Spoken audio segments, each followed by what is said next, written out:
crime high, right? Because of the crime, violence.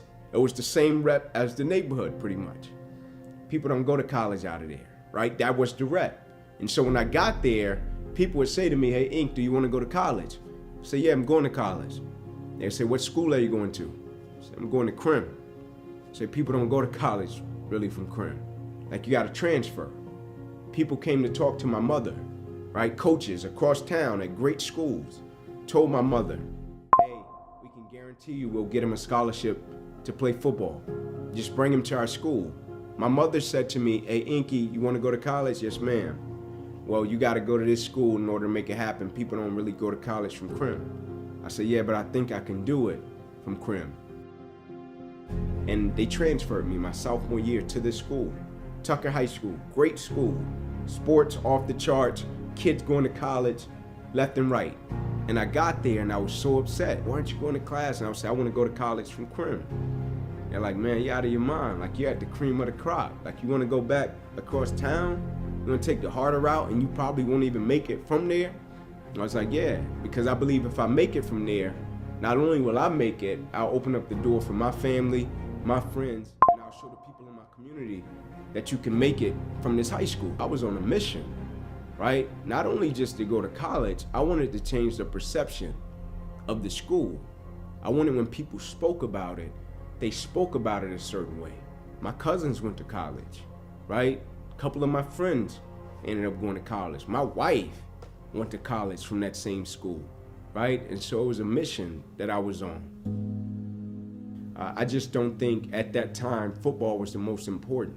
So it was real life issues. When we would come to the lunch table, whereas as most high schools, kids would come to the lunch table, they're talking about goals, dreams, aspirations. When we would come to the lunch table, we were talking about real life problems, right? We were talking about how such and such is gonna eat, right? We were talking about how can he get some clothes on his back, right? What can we do for such and such? We was talking about our situation. And we were in high school, we were teenagers, right?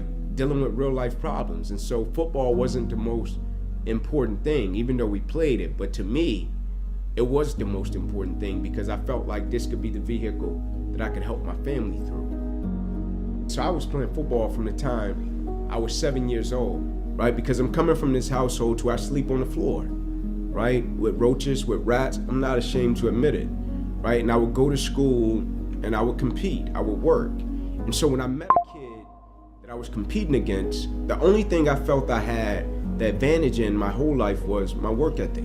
And I took pride in that, right? I was never the biggest, the fastest, the strongest, never had the most resources, but I had a work ethic.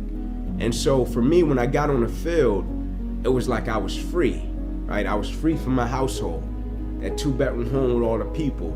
I was free from sleeping on the floor. Like, this was the thing that my identity, and I could just be me. But also, I could hit people, right? I could tackle people. I can inflict violence, not get in trouble for it. So it was a vehicle of expression that I felt as if I do this well, I can get my family in a better situation. If I do this well, I can get my mother off the double shift at Wendy's. If I do this well, I can get my own bed. If I do this well, I can get my grandmother a better living condition. If I do this well, maybe I can stop my uncles from selling drugs, right? And so for me, I viewed it that way, right? And I firmly believe perspective drives performance. And so my perspective about the game was different. And so therefore it drove my performance to be different.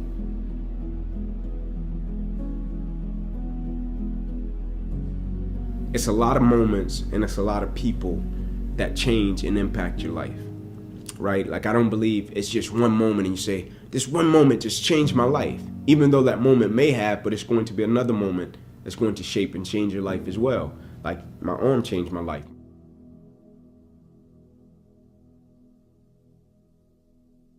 I did everything the way I always did it, right? I prepared for the game the same way. I listened to the same music.